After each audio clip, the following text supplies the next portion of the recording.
ராகுல் அவர்களோட மரணத்திற்கு பிறகு அவங்களோட ஒய்ஃபுக்கு வந்து என்ன ஆச்சு, அவங்களோட ஒய்ஃப் வந்து ராகுல் அவர்கள் வீட்டுக்கு வந்து போனாங்களா இல்லையா அப்படிங்கிற ஒரு விஷயத்த வந்து அவங்களோட தந்தையை வந்து சொல்லியிருக்காங்க.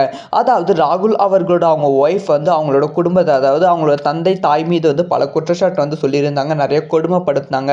அதுக்கப்புறம் குடிப்பழக்கம் வருவதற்கு காரணமே வந்து அவங்களோட குடும்பம் தான் அப்படிங்கிற ஒரு விஷயத்த சொல்லியிருந்தாங்க. அதனால தான் நாங்கள் தனி குடித்தனம் வந்துட்டோம் அப்படிங்கிற ஒரு விஷயத்தையும் வந்து சொல்லியிருந்தாங்க. இந்த ஒரு விஷயம் வந்து சோஷியல் மீடியாவில் செம்மையாக வந்து ட்ரெண்ட் ஆனது. இப்போ வந்து ராகுல் அவர்களோட தந்தை வந்து ஒரு விஷயத்தை வந்து சொல்லியிருக்காங்க.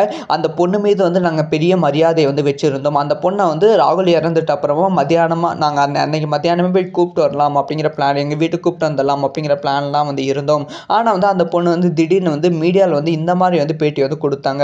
குடிப்பழக்கம் அடிமையானது அப்படி இப்படின்னு பேட்டி கொடுத்தாங்க. ராகுல் குடிப்பழக்கம் அப்படின்னு சொன்ன உடனே வந்து சோஷியல் மீடியாலாம் வந்து ரொம்ப குடிப்பார் அப்படின்னு சொல்லிட்டு இருக்காங்க. அவர் ரொம்பலாம் குடிக்க மாட்டார். சாதாரண ஒரு மனுஷன் வந்து ஒரு ஜென்ரலாக செய்கிற விஷயத்தை தான் அவரும் வந்து செஞ்சாங்க. அதுக்காக நான் சப்போர்ட் பண்ணுறேன் அர்த்தம் கிடையாது.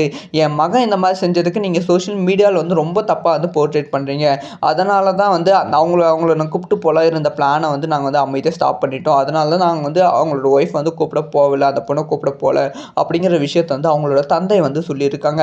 ஸோ இதில் வந்து யார் சொல்வது உண்மை, அவங்களோட தந்தை சொல்வது உண்மையா இல்லை அவங்களோட ஒய்ஃப் சொல்வது உண்மையா அப்படின்னு சொல்லி மக்களுக்கு இன்றளவும் புரியாமல் இருக்குது. இந்த ஒரு விஷயத்தை பற்றி உங்களோட ஒப்பீனியன் என்ன அப்படிங்கிற விஷயத்த கமெண்ட்டில்